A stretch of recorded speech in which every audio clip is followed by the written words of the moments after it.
Competition is interesting for me. I'm very competitive my whole life, very competitive, and part is feeling like, you have to be the very best so that you can be appreciated and therefore loved. Everyone was a competitor, and even though I didn't cognitively think about it at the time, I just wanted to be the best, And so when I was in corporate work, that was an odd thing for me because, I didn't feel at ease. It was always having to be on, always kind of not knowing if you were good enough. Then when I left corporate world and, was a mom, well, how do you compete there?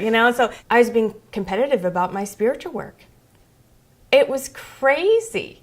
But I was all up in arms and I was going to be the best in the class and look at me and look what I know and no one's asking me what I know. And it was so funny. Oftentimes I'm not much on a feeling plane. The feelings oftentimes are, I'm detached from them. And when I mean, people talk about feelings, I go, well, is this a feeling?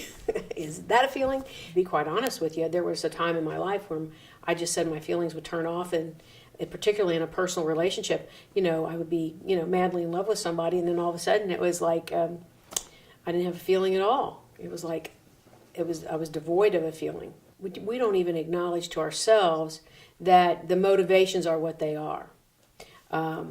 We may do things for the approval so that we feel loved, but we would not want to admit. So one of the things the Enneagram has helped me with is to actually say, come on, you can accept the fact that you're doing this to get ego strokes instead of pretending it doesn't matter. People get into my heart, I found in recent years as I've started doing work, by recognizing me for who I am and not for what I do. If you had asked me this 5 years ago, I probably would have said people who recognize me for what I do, for my accomplishments, who are in tune to that and pick up on that, would be the ones who would get into my heart. So that's changed. Can encourage a 3 to bring their heart out by acknowledging small failures, not big failures. Big failures are devastating, but small failures and showing love even in the face of a failure, and